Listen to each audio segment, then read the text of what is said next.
welcome back to my channel. Don't forget to subscribe, like, and share. Ini saya akan membahas tentang bea cukai ya teman-teman. Sebenarnya isu bea cukai ini sudah dari tahun kemarin ya. Tapi kenapa saya nongol lagi dan membahas tentang bea cukai untuk produk yang dibawa masuk oleh passengers dari luar negeri? Karena saya tuh waktu scrolling di Instagram, jadi nemu video yang seperti ini nih. Nih kawan Backno mengenai komoditi yang sebelumnya masuk dalam kategori post border. Nah, jadi videonya itu menjelaskan bahwa jelasan tentang aturan kosmetik ya teman-teman. Kalau sebelumnya itu kan sebenarnya banyak sekali, kayak misalnya pakaian, terus jajanan, itu beberapa orang yang dari luar negeri itu kena random checknya ke petugas bea cukai. Dan ini tuh tiba-tiba nongol lah video tentang peraturan membawa kosmetik dari luar negeri. Sesuai dengan Peraturan Badan Pengawas Obat dan Makanan atau BPOM, kosmetik merupakan salah satu komoditi impor barang yang dibawa oleh penumpang yang dibatasi jumlahnya. Batasan pembawaan kosmetik adalah sebanyak 20 pieces per penumpang. Jika kawan Backno membawa lebih dari jumlah yang ditentukan, maka kawan Backno wajib melampirkan izin dari BPOM. Jadi saya jelasin dulu teman-teman, videonya ini berisi dari seorang petugas yang menjelaskan tentang aturan membawa kosmetik masuk. Jadi kalau misalnya kita membawa kosmetik masuk itu maksimal 20 pieces aja. Kalau misalnya lebih dari 20 pieces, maka kita bakalan menyertakan izin dari BPOM. Nah, saya tuh nggak tahu ya, maksudnya penjelasannya tidak ada yang lebih lanjut lagi. Memang sih di aturan bea cukai kita tuh boleh membawa barang yang untuk personal use, tapi kan itu batasannya nggak jelas. How do they know? Kayak mereka tuh gimana taunya itu tuh pemakaian pribadi atau penjualan. Sedangkan kita kalau misalnya dari jalan-jalan gitu lah ya, traveling, baik itu lokal ataupun luar negeri, itu kan kita tuh bakalan beli something yang banyak. Contoh aja nih di Korea Selatan, kosmetiknya itu kan bagus-bagus ya mutunya, dan juga kalau beli di Koreanya itu harganya murah.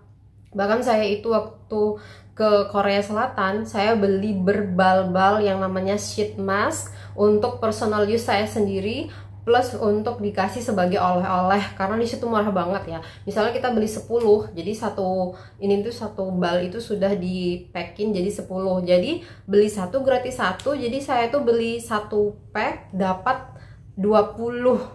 Coba bayang pun, kalau beli 10 gratis 10, kan itu murah banget. Dan itu tuh personal use buat saya gitu loh. Ketika teman saya nitip pun dia juga untuk personal use-nya dia. Jadi tuh kayak batasannya itu nggak jelas gitu ya.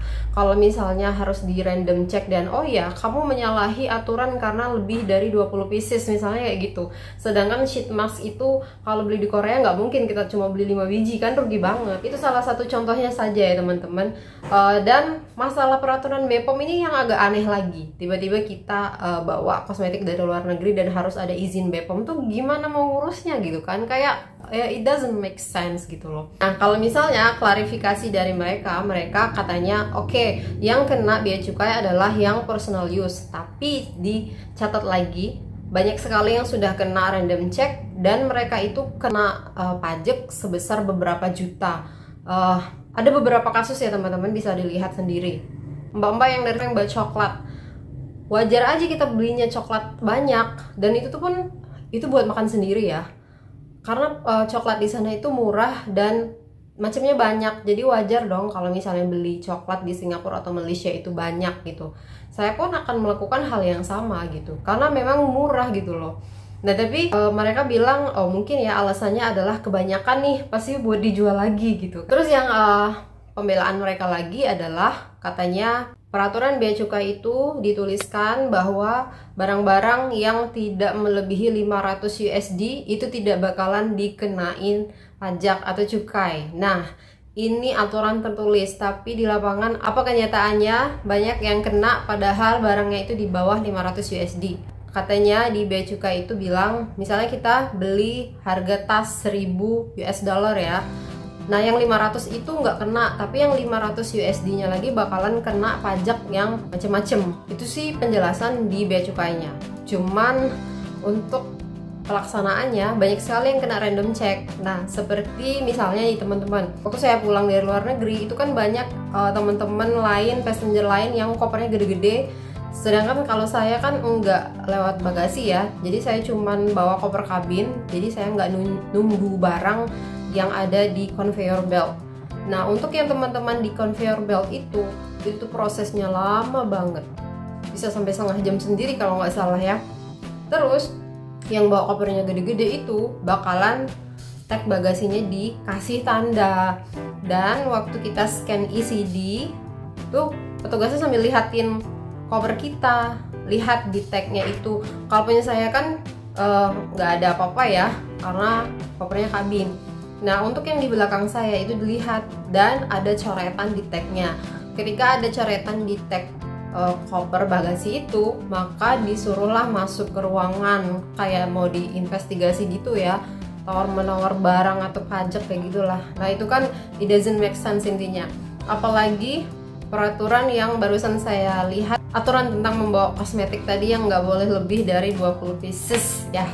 Nah ini kalian bisa lihat sendiri, ini contoh yang saya google ya. Ini ada biaya masuk dan pajak dalam rangka impor yang harus dibayar, dan rinciannya itu banyak banget, kalian bisa lihat sendiri. Untuk harga barang 250 USD, terus dikurangi pembebasan biaya masuk, terus ada biaya angkut, asuransi, terus nilai pabean, biaya masuk, nilai impor, PPN, PPH impor, bla bla bla bla deh. Dan jika harga barangnya 250 USD, maka dibayarkan 795.000 untuk pajaknya dan dibulatkan. Itu menurut kalian teman-teman bagaimana? Jadi agak memusingkan. Jadi kalau misalnya pergi ke luar negeri itu kayak serba takut mau beli barang ya, padahal itu bener-bener untuk personal use kita aja. Beda sama yang just tip. Kebanyakan kalau yang just tip itu kan mereka ada yang pakai kargo juga, yang pengirimannya misalnya dari Thailand kayak gitu. Tapi kan yang jualan juga nggak sebanyak itu ya, nggak jualan yang nggak for just tip, jadi kena juga gitu loh ya. Kan itu share saya. Jadi bagaimana pendapat kalian tentang aturan masuk ke Indonesia yang ribetnya minta ampun ini? So have a safe trip ya, semoga lancar-lancar aja masuk ke Indonesia. See you in the next video.